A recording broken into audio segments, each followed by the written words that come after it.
Hey everyone, welcome back to more Flesh and Bad, and today we're going to be playing some more Marlin. So, a couple little small developments on the deck. Mainly, I want to try out this new 33 blues thing that a couple of the Marlin Council folks have been raving about. So this mostly involves, I think I've ran like 34 blues mostly in Nats. So that basically just means like going up pre-med and like down a blue in the kind of main 60. But I think that's like actually like a surprisingly impactful change. Like I feel like I kind of like noticed that a little bit more. But I could also just be imagining things. Like I think with the three pre-meds, I feel like you do send like 20 damage arrows like a lot more often, which is kind of cool. So I'm gonna like force myself to kind of play the third pre-med, even though I think like maybe this just turns into another blue. We'll kind of have to see. But yeah, most of the kind of experimenting has been done by Nate on like this kind of config. So should be pretty good. I think my sideboard's like a little bit different right now. So I'm like trying like a split still between the endless and the pilfers. The one thing I will notice is that like the pilfers, I feel like good gravies, if they know you're on pilfer, will like try to play around it super hard and makes it a little bit more annoying to cast. But I feel like you still get the opportunity to resolve at least two of them. So I kind of like this like 2 and 2 split, but maybe that changes to like 3 and 1, kind of like I had in Nats. All right, but yeah, we're going to be trying some new things today. This is going to be a little bit more of a kind of like quicker video just because I've still got a lot of work stuff to do. But yeah, let's go ahead and get into the games and hope you all enjoy it. Playing against a Ziggy, so this should be a fun one. I still don't like fully know how to board into this, but I kind of like, I think it is like still a Crown and Hunting Hood matchup. The only thing I'm like undecided on is Trench in particular. I feel like maybe you get away with Quiver, but I feel like I still kind of like Wrestling Leaves in this matchup just to like high roll an arrow. I think other than this, I think it looks good. I think there's like some argument to make for Battering Bolts. I've actually never tried Battering Bolt over Kraken. Let's maybe give it a shot this matchup and see. I feel like I default to Kraken Shark just for the overpower to kind of clear the Spectra. But I feel like Battering Bolt is pretty good if they're on like the more Gone in a Flash kind of oriented Ziggy. So we'll kind of have to see. Again, I think this card is like sometimes a little bit of a trap, especially in decks that like block fairly well. But if you can like force the Ziggy into some awkward scenarios, I think it's maybe worth it. All right, but very strong opener here. Okay, they're on the Iris plan. For some reason, I feel like Iris is like a little bit easier for me than just like the normal Refractor plan, just because I feel like you're able to push so much damage that it doesn't really matter. All right, looks like they're going to start off with the Shimmers, which is definitely annoying. I'm like halfway tempted to just like roll into a random arrow to kill the Shimmers, because Shimmers getting out of control is definitely a little concerning. Could also just send 13 though, which is maybe a little bit more appealing. I feel like we let the Shimmers live for like 1 or 2 turns. But then I think we probably have to kill it. I think I will load here, by the way. Like, I normally have a policy of like not loading if I have 3 of a kind already, but the reason I'm loading here is because we have Gold Tip and C4 Salvage, so if I can like turn over the Gold Tip, then I can just start the game up the gold, which is pretty strong. So I'm gonna try this. So I'm hoping to draw blue off the top, although I think a red is also maybe fine. Okay, yellow is also fine. So let's go ahead and start with Gold Tip. Now I have kind of an interesting choice. I have the option to like hold on to the Codex and not play C4 Salvage if I want, which is maybe even better than playing out the Salvage here. Like, I think it makes more sense to like guarantee that we get the arrow. So I kind of still like this. We don't get to like free hook this turn is like the only downside to this though.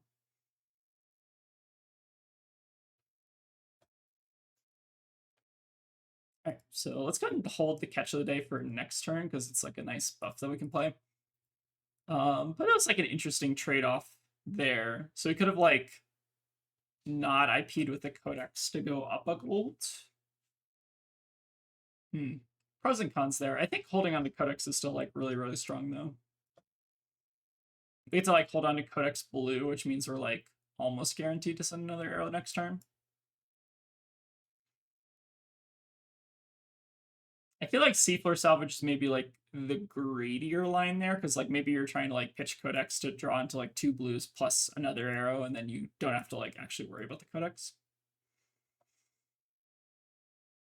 Interesting to think about. For what it's worth, it does look like they're on potentially still a Gone in a Flash plan here with the Lightning Greaves. Oh, there's Gone in a Flash, sure.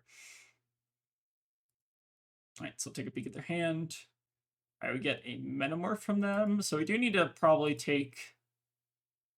I think we let the Shimmers live like one more turn, and then we do need to take a turn to start like clearing off some of the ward.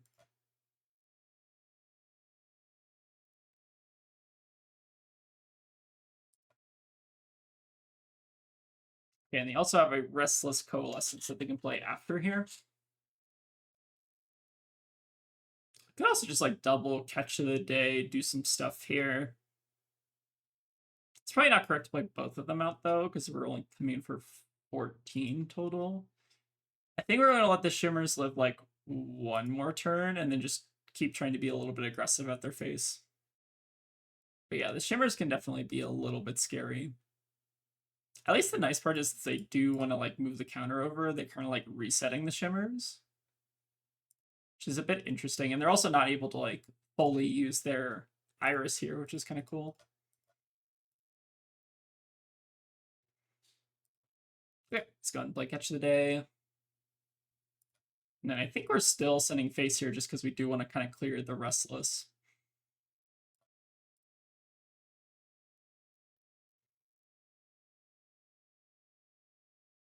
We're not too worried about their board getting out of control. Again, the most concerning thing they have is the Shimmers at this point. If anything, I guess this gives a little bit of merit to running like King Kraken instead of the Battering Bolts. We'll see how good the Battering Bolts end up being, but I think my initial impression of like maybe you don't run Battering Bolt in this matchup is correct. I feel like the Krakens are definitely better against like the Iris version, but I feel like most people aren't playing Iris into Marlin. I feel like it's generally more Refractor. But we'll see how this matchup ends up going. Feeling mildly okay here. Like, seems like they're giving us a couple armor plus Haze Bending out of the way. Very good. So that's another aura that we like don't have to like immediately kill.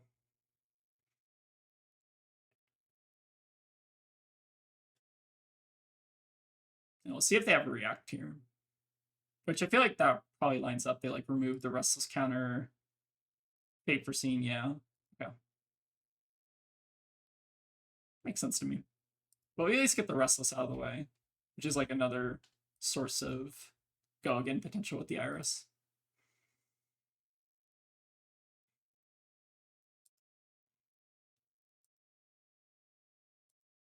Alright, so we chewed through a bit of the armor. And we're getting a Ponder here, although the Ponder is not amazing. I think we still Arsenal it because we do have Trench.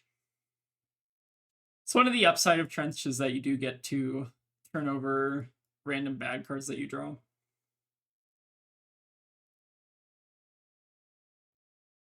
Yeah, not very exciting here, though. Specifically, the Battering Bolt. I feel like since they reset the Shimmers, I don't really need to, like, prioritize clearing it. If they, like, kept stacking counters in the Shimmers, I feel like it gets a bit scarier. But the fact that they're just kind of, like, swinging in makes me want to be, like, a little bit more aggressive.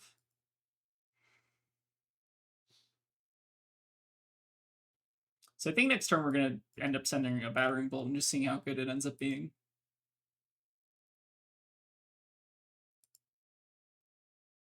This kind of almost looks like one of the old Ziggy decks I had like cooked up with like Blink of an Eye, or sorry, with Blink and like Fleeing Star Breeze. This looks like very similar to like a Ziggy build I think I was brewing with.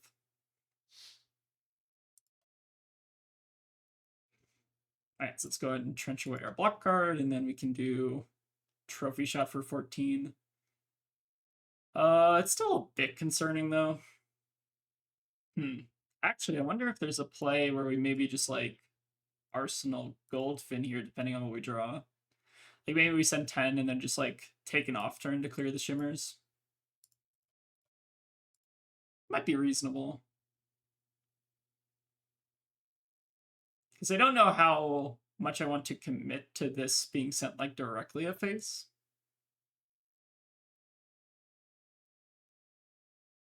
So we have two floating here also from the trophy.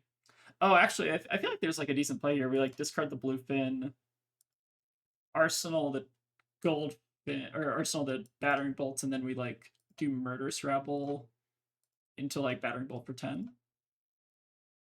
This like kind of makes sense. Just taking a little bit of an off turn here just so that we can like kind of guarantee the kill on the Shimmers. I feel like the Battering Bolt will probably be disruptive enough where they're not going to go like super wide next turn. We'll have to see though. Anything could happen.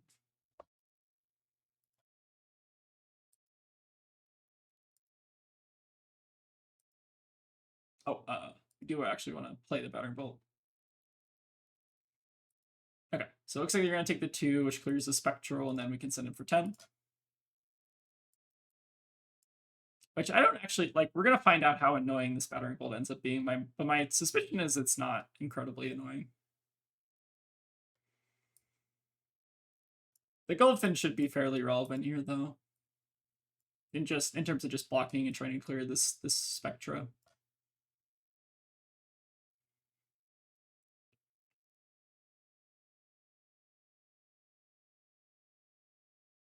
Right, seems like they go with Duality. Do they have any other follow-up? Okay, Fleeing Starbreeze, sure. So that's actually a good get for us if they're like playing this out preemptively. So we're kind of getting, oh wow, this is very high value for us. Incredible. Okay, maybe that Battering Bolt's actually kind of cracked into Ziggy. Sure, that's fine though. So like we block 6 on their Shimmers this turn, clear it, and then just get to like set an Arsenal. I think it's probably going to be the play. So let's go ahead and just pay our tax here. So how do we want to block? We can block 6 like this. Do we want Arsenal Red Thor or Bluefin? I guess we can get back like a Miraging Metamorph or something, which is kind of spicy. But is that too cute? Maybe it's better to just hold on to the blue. Do something like this.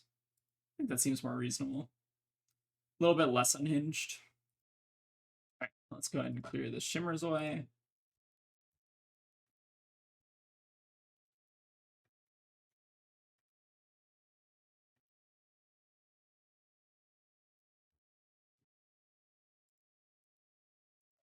Then we'll go ahead and just Arsenal this Bluefin and pass. Okay, a little bit of a all red hand here, which is unfortunate. Seems like they're just going to attack in with a CNC here. So I think we're probably going to take another little bit of an off turn here just to kind of clear the haze bending. They do get to, unfortunately, keep the Channel Thunderstep around, but I'm kind of hoping that isn't super relevant for us.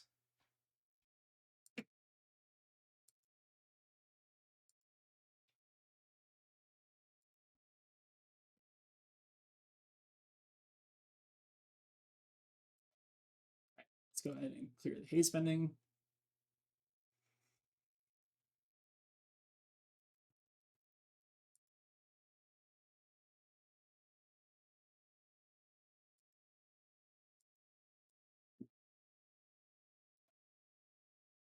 Okay, we draw a Codex, which would be our nice way to load here. Okay, so they do get to play out of Shimmers and give it go again, which is a little scary. I guess that is pretty good with Channel Thunderstep. I don't think I've ever actually seen that. Ooh, and Miraging Metamorph is actually kind of annoying. If we wanted to like block with the King Shark, then we're just like giving them 2 Shimmers, which is bad. Yeah, this is kind of looking scary. Like, it might actually be correct to just not block, to not give them other Shimmers. Taking 7's also, like, pretty rough. Maybe we almost have to, like, ignore the board at this point. And just, like, let them have a second Shimmers, but that feels, like, pretty bad. Trying to think if we can, like, close the game fast enough here. Maybe we have to, like, go for it, though, because it's just, like, too efficient. We're, like, gonna take 7 over the course of, like, the game with the second Shimmers. But maybe it's, like, worth it to, like, push the damage now if we can get a good King Shark off.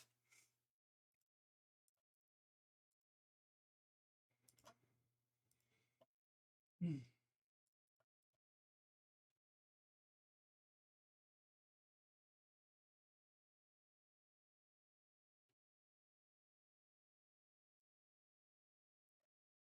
All right, then we'll send in for another 13 here. I think it's still probably worth it to just push face and hope that they can't deal with what we're presenting. Kind of seems reasonable given that they're kind of like, it seems like a little bit more of a mix between Like, it almost seems like they have like this aggro board and they're maybe like boarding into Iris as like a backup or something. Do get a CNC out of them, which is good here, but we do just need to make sure we're not dying to shimmers as much as possible here. We are pushing in for a good amount of damage though. All right, they do get to stuff. Oh, if they wanted to ripple, they probably should have done that first, right? Do it on our ponder token, like when we codex. Probably be the smart move.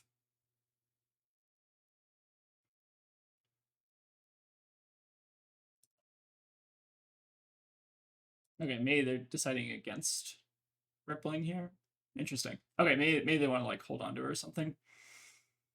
So they're gonna attack with shimmers. So you definitely want to take a blue here. I guess doesn't matter which one we take. I guess we'll take the current funnel. So they can go like blue. They can go like one shimmers into miraging metamorph, which is pretty scary. But I think we're still just like kind of locked into killing them at this point. Like their board's gonna get out of control here, which is fine. We don't need to be in like perfect control of the board if we're just trying to like go face as much as possible. So we're going to take a bit of damage, and we're going to take like another 7 damage here.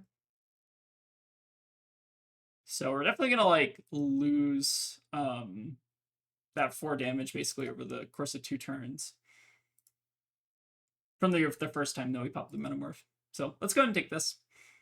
And then life total is definitely evening out a little bit here. So we need to just kill them as fast as possible. So let's play at our pre-med. And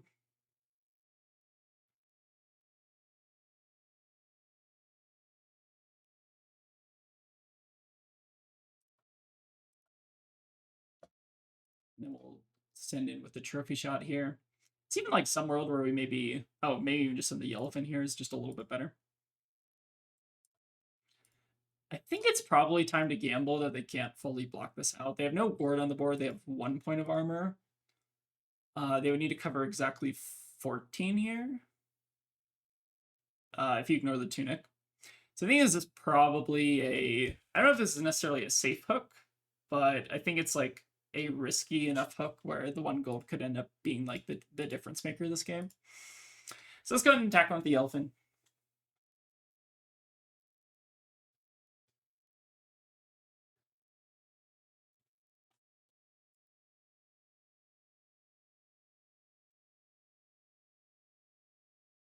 Yeah, they do play out a restless, which is funny enough a yellow. So the question now is how much of this can they block? So they're blocking 3 basically with the restless. Do they have double D-React here? Double D-React would fully cover, but if they don't have double D-React, then I think we probably have this game. We kind of just need to ignore the shimmers. Okay, eclectic and shimmer. Oh, I see what they're doing. They're playing like eclectic as a way to play out shimmers at instant speed. It's kind of spicy. Cool. I don't think I've ever seen a Ziggy deck quite like this, so it's a little bit entertaining. For what it's worth, I do still think the Refractor is probably better than this, but they did get us like fairly low, so maybe it is still kind of scary. And then what was the other card in their hand? It was it was the Eclectic, right? So they can't really cast that. Is there anything that we care about them casting at 1 resource? I don't think so. So let's go ahead and just cash in the armor here. And then we can just rip another 13 at them.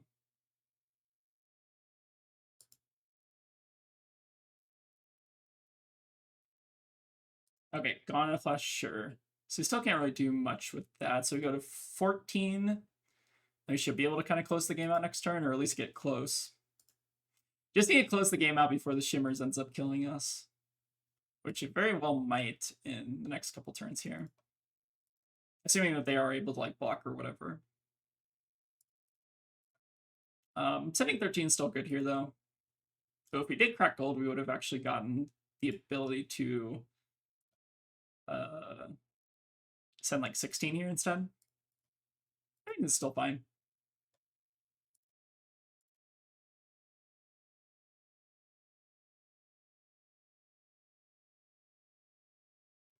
Okay, they do have the ripple away now, sure. So now we just don't have to hook. Let's go ahead and grab King Shark. I feel like the ripple timing was like surprisingly not very good this game. I feel like they had the opportunity for some pretty good ripples, but just didn't end up really connecting. I think for what it's worth, if the Ziggy deck is running a lot more like non-attack actions, kind of like this one is, then maybe King Kraken's just a better. But I feel like the one time we did resolve a Battering Bolt, it was like pretty good, right? And yeah, it seems like they're on kind of like more of like a hybrid Ziggy or something like that. Very interesting deck, but it seems like they kind of just like didn't draw their DRX in time, which is a little unfortunate. All right, pretty good first game. Again, Ziggy, I think on Talishar is a lot better of a matchup, but in like against actual players, I think it's like a lot more difficult. All right, but yeah, let's go ahead and get to the next one. All right, we got a Cindra. Still like going second in this matchup. I've seen some data or whatever that I think some people have posted about quick dodge being like bad in this matchup. I'm gonna try it without quick dodge and just see if it ends up being like a little bit better. I think quick dodge into like the more aggressive Cindras is better. I feel like if they're not aggressive Cindras, it's like a bit worse. All right, pretty good opener for us with the Shallow Water. I think that's generally like one of the better cards against them. So let's go ahead and just block a bit here. Should be able to cover the mask breakpoints here almost certainly. So we'll go ahead and give them another block. It's maybe a world where we like don't Honing Hood here, depending on like how aggressive this next card ends up being. But we do have to block out one of their next two chain links here. Okay, yeah, Blaze Headlong, pretty good. So we could full cover here if we wanted to, which is an option. Or we can just see if they want to Arsenal anything next. For what's worth, I guess they aren't buying back their one dagger. So maybe we just are taking 6 here and then trying to block whatever their next thing is, maybe with a combination of Tipple and Hook. Okay, pretty good opener. So in order to block this out and also keep an Arsenal, it's kind of awkward because now we don't even really want to keep the Shallow Water. Like maybe we just do this and then just kind of gamble on finding something better next turn. I think that's like fairly reasonable. So we ended up leaking 7 there, which I think is like pretty good from the Cindra side. But we at least get to send like Bluefin here at minimum. We don't draw better Harpoon. Okay, so let's go ahead and send actually Bluefin or Yellowfin. I don't know if there are any yellows in Cindra decks generally, so let's go ahead and just send the Bluefin, although I imagine the Bluefin's probably not hitting either. But we'll see. They don't have Flame Scale here, so they can block 2. They would need double D-React to try to block this out. I guess we don't have to risk it on the opening hand. Keeping Goldbait Hook around for the block value is also still fairly strong. Okay, so we still take a peek at their hand. So Haunted Heels, Blaze Headlong. So they go Ravenous Grapple, Blaze Headlong, Haunted Heels, Art Dragon Blood. Okay, a lot of 4 breakpoints, so this is going to be a pretty annoying turn from them next turn. But should still be blockable here.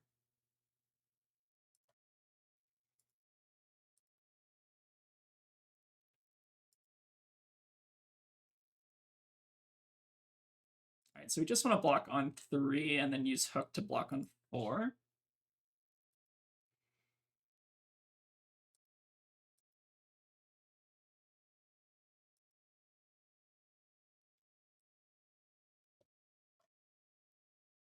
So give them Portside here, and then they'll flick to keep the chain alive, end on Art of Dragonblood. But I guess the nice part is, unless they float a resource, they don't get to buy. Okay, so they do float a resource to get daggers back, which I think is reasonable. So now what we can do, put Codex if we wanted to. Like we could swap with Honing Hood the Codex and the 3 Oak so that we put the Codex in the arsenal and put the 3 Oak in hand. I think I actually kind of like that play. Because what that lets us do is it basically lets us like resolve the Codex, which we wouldn't otherwise be able to resolve this turn. And forcing them to also discard and get the frailty, I think, seems pretty reasonable. So I think we're gonna just try to take the tempo back this turn, because they've definitely had like some pretty, like a pretty strong opener, like mostly 0-for-4s. In fact, they've only drawn like one true 0-for-3. Kind of good. Okay, so let's go ahead and swap with Honing Hood. Put the Codex in the arsenal, and then we'll just get rid of this gold tip here.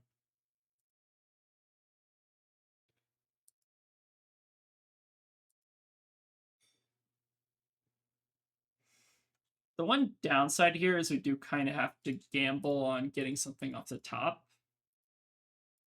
But I think since they've kind of presented themselves as a more aggressive Cindra, I'm maybe supposed to get a little greedy with the hook here. We haven't seen a single D react yet. So the odds of them drawing 2 are probably low, given if they're like it's kind of hard to tell if they're like a more aggressive Cindra versus like a more defensive Cindra, I guess. There are some like pretty D react intensive Cindralists kind of running around, so it's always a little bit hard to tell. I think we will go, like, they're playing a lot of like weird cards like Lava Vein Loyalty. I think we will try to go for the hook here and just be a little bit greedy.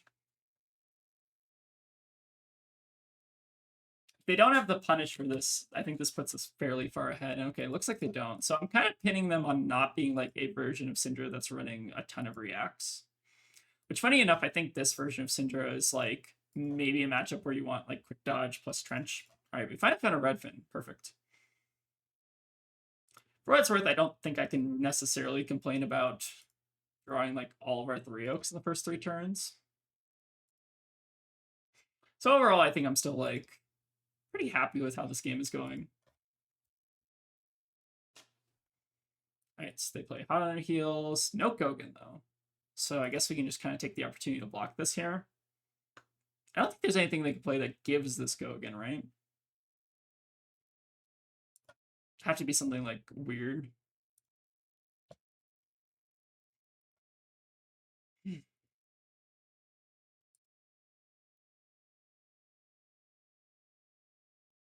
Alright, but I think this turn we're going to try to crack for a little bit of gold and just kind of get greedy, try to look for another buff here.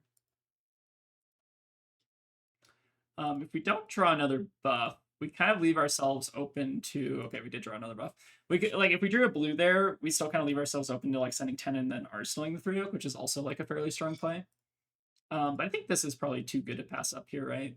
Just getting cheating into Redfin catch of the day should basically ruin their hand here. Okay, we draw a King Shark for next turn. Very juicy. So we're sending in for, how much is this? 13? All right, I'm still going to get greedy with the hook here just because we haven't seen a D-React.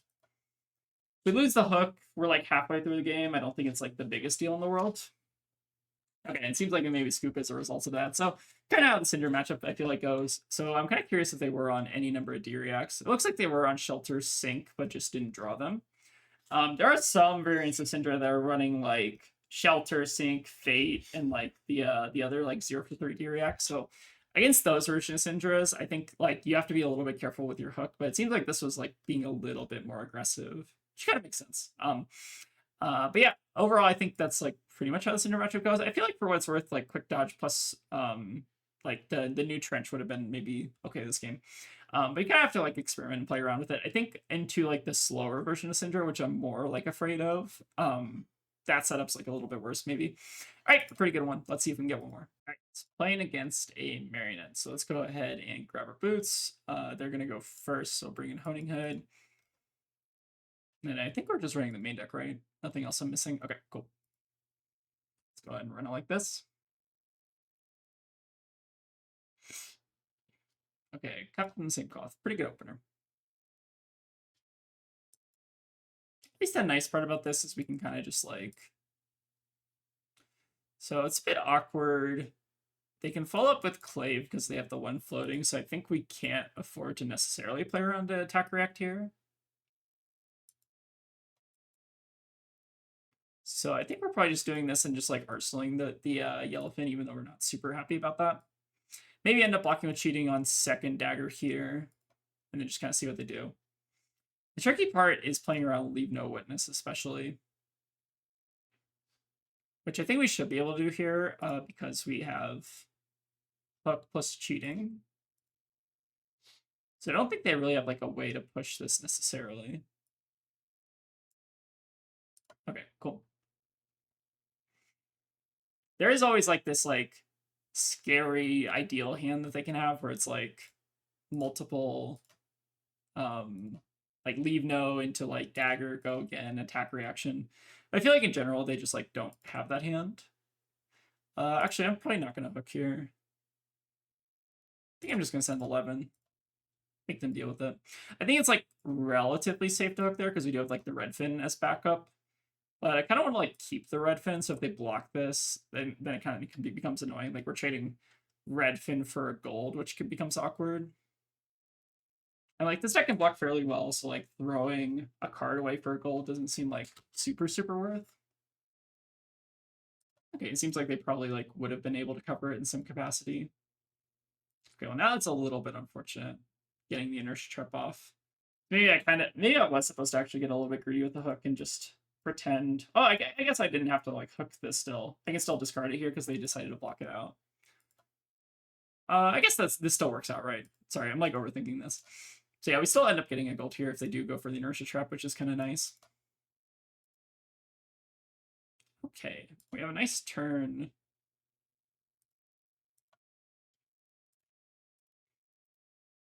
All right, so we still get the gold here. And then drawing a nice hand here. So I think... I don't really particularly want to give them 4. I think what we do is just block with like boots because they kind of want to flick their dagger. Maybe we don't block with boots because it's like if they flick, then we're preventing the one anyways. So I think we're just like cashing the boots in here. Prevents the discard and also prevents like the Marionette flip, which is like super relevant. I feel like in the past, if that was like we didn't have like Boots of Omnisword situation, like that becomes a little bit of a scarier turn because like we don't want to block, but we also want to don't like keep cards in hand. Okay, do we have a good Codex target? We have Redfin, which is like not terrible. I'm like halfway tempted to just like YOLO this 3-up though, because we do still have our King Kraken and King Shark, which are like a little bit juicier draws. And like there's some world where we may like hold on to the Codex and like play it next turn. Although maybe that's greedy. I think I'm gonna get a little greedy here though. All right, we didn't get punished, which is nice here. So get a King Shark, and then we get to preserve the Codex for next turn, which is great. Pretty ideal sequence there. Just getting to hold on to the Codex. I think there's some argument that you should play out the Codex there, just to like guarantee you're sending something. But I feel like since we've seen like so low arrows, I feel like we're kind of overdue for at least like a red arrow or even just like another blue or something. All right, sending in 13s, take a peek at their hand. For what it's worth, they could have blocked the Mark of the Black Widow. They could have blocked with that to try to prevent 3, but maybe we're playing against a little bit of a newer player. But losing 3 life and giving a gold is like a pretty bad punt.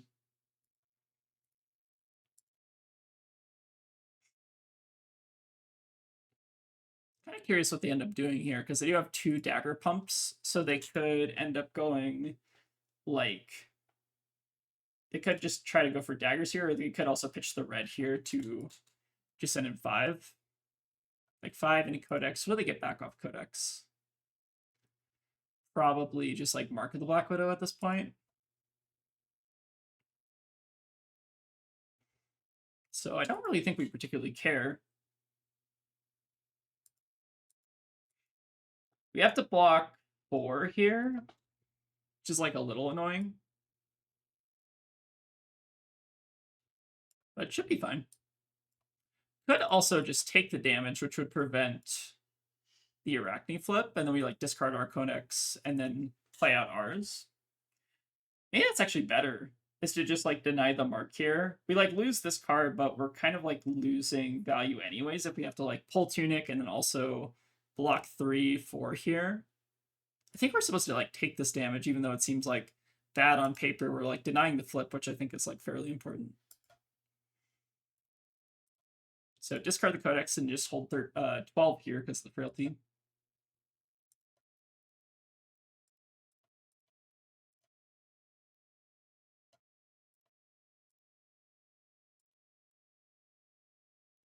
Now we just get to send another King Shark.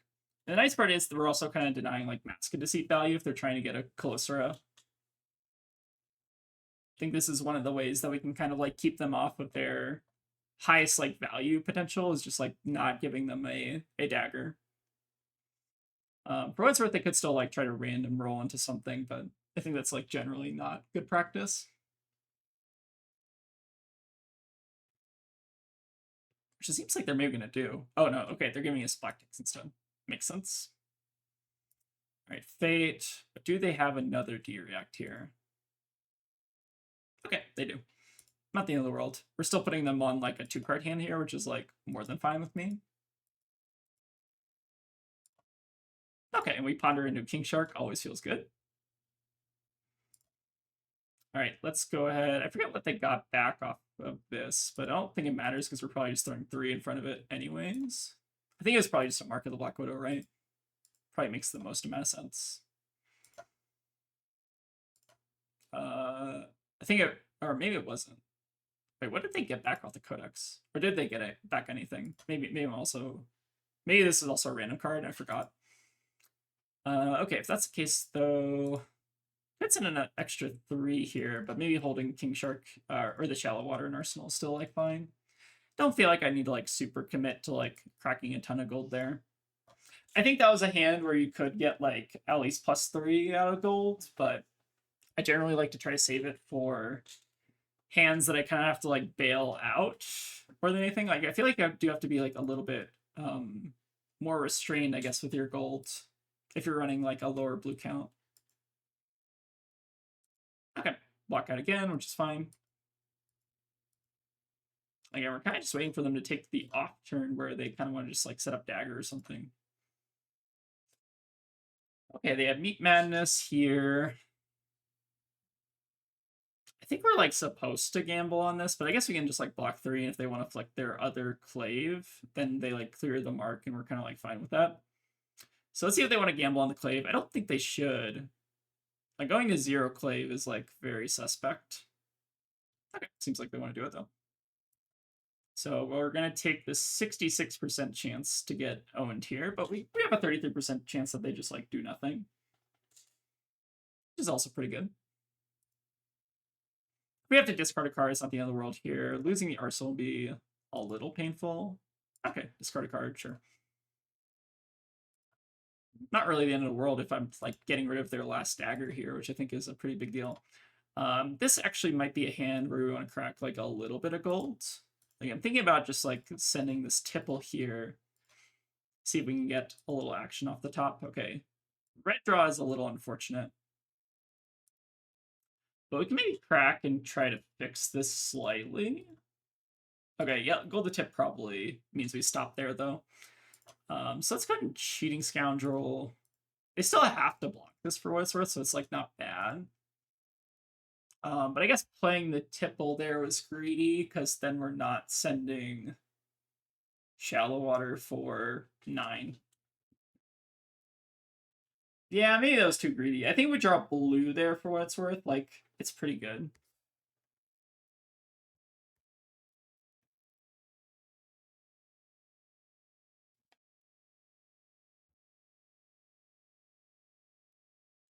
Seems like they're just going to give us 5 here, maybe another react.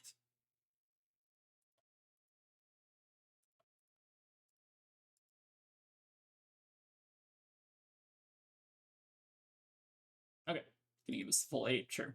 So you get a gold here, but I don't think they can use the gold particularly well. Okay, we just draw our other 3 oaks, so this should be good here. So I think I'm gonna get a little greedy with this gold now that we have the 3 oaks. May crack 1 here just to see if we can hit a buff off the top, but if not, I think I'm probably just gonna send want to like save 1 gold just to like bail us out in case they do like inertia trap us or something. Oh, whoops, that was wrong arrow. One more time. All right, 3 oak. All right, load this arrow instead. And then we just get to IP with the trophy shot and the 3 oak, so that should set up a good next turn if they don't have inertia again.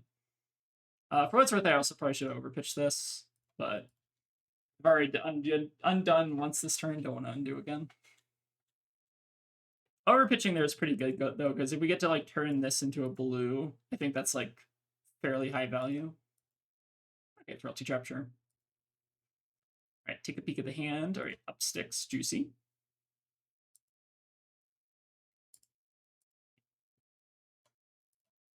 So their turn might just be like up sticks, pass or something. Like them not having the second clave, I feel like is pretty brutal for them. And they can't like swing the clave, so they have to like play out something here. Maybe like just a Kiss of Death or something from Arsenal. That's like the way that they can get value this turn. But otherwise, they're kind of just like hemorrhaging it from not being able to play a dagger. Okay, and this is a pretty good turn here. So we'll start with the trophy shot and see where that gets us. Looking for a better arrow, but Shallow Water I think is like also fairly salvageable.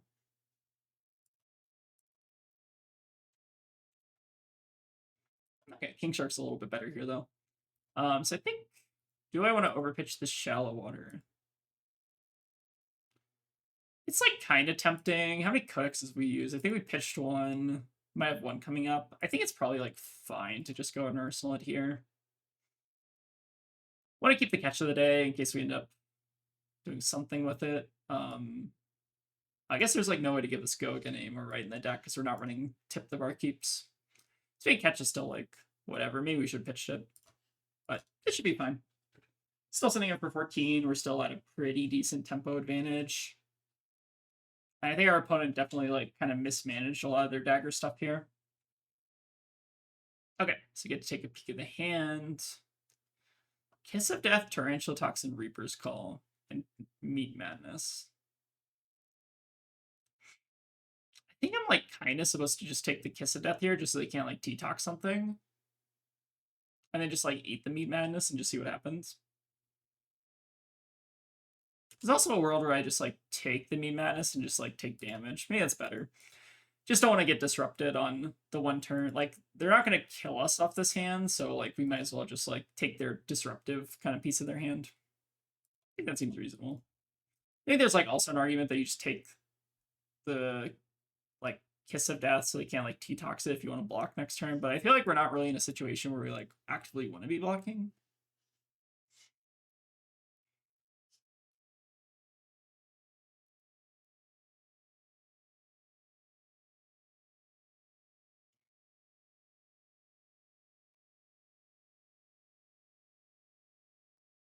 Okay, looks like they're playing Kiss, and then are they gonna like Reaper's Call after here?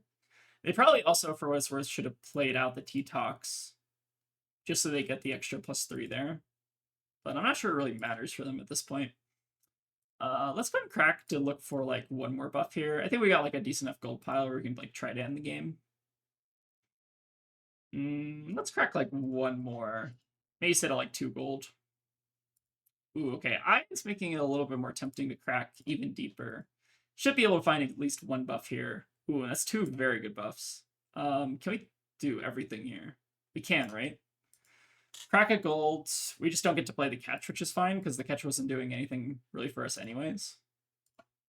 Then we just get to like draw the perfect hand. Okay, this ended up working very nicely.